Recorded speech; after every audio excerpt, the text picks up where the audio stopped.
Looks right now. This evening, if you've got some plans, you want to kind of monitor what's happening. It's a Ranby Factor 4, kind of an unpleasant evening for being and working outside. It's hot, and there is the threat of showers and thunderstorms to pop up. The heat advisory goes until 7, where we'll still probably have a triple-digit heat index for most of the area.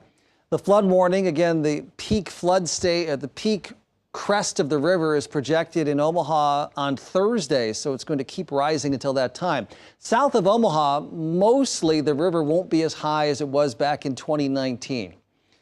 Well, not much on Super Doppler 7 radar at the moment. The Storm Prediction Center says a slight risk of severe storms area-wide. It's kind of murky here, trying to pin down where storms will fire up. This is one of our computer models. You see the temperatures in the lower 90s, 7:30. Some storms develop northwest of us. We still have very warm air in the middle of the atmosphere, which we call a cap. It tends to make it tough for storms to form. But by 10:30, severe storms around the area that have the potential for very large hail and possibly damaging winds on some of these things as they organize into lines. Not everywhere going to see that combination, but you see the timing there. This may not be done with Omaha until after 1 o'clock in the morning or so.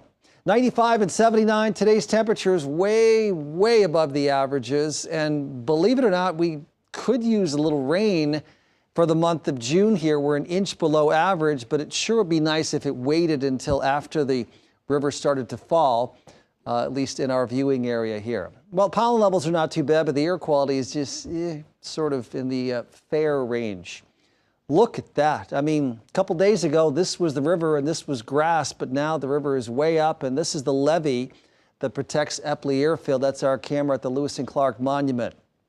It's 95, feels like 105. Winds are light. The air is really muggy. It's 98 in Lincoln, 97 Nebraska City.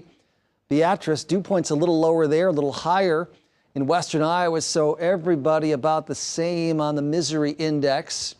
It feels like up 100 to 108.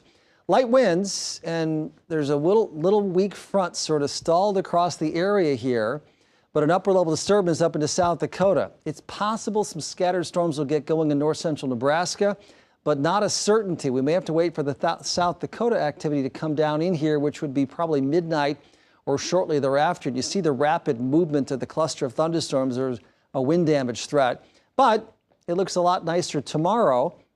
Unfortunately, Thursday, more rain creeping back in, and that's something we don't need particularly as we get into Thursday, because that's when the river will be at its highest in the Omaha area.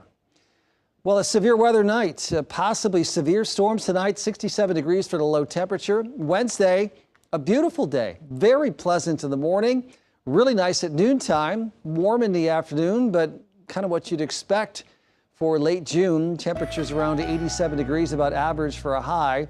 More clouds on Thursday, going to hold the temperature in the upper 70s for a high, but showers, possibly some thunder into the evening on Thursday. And that frontal system will still be in the area on Friday with a chance of showers and thunderstorms. And, that could be a problem for the river, especially south of Omaha, as anything that collects and drains down there will add to the crest that's forecast. Nice looking weekend right now, cooler, drier, more comfortable. Yeah, it's a catch-22, we want the rain to knock down the temperatures, but we don't want the rain to hit the ground, right? Or drain into the river, which is the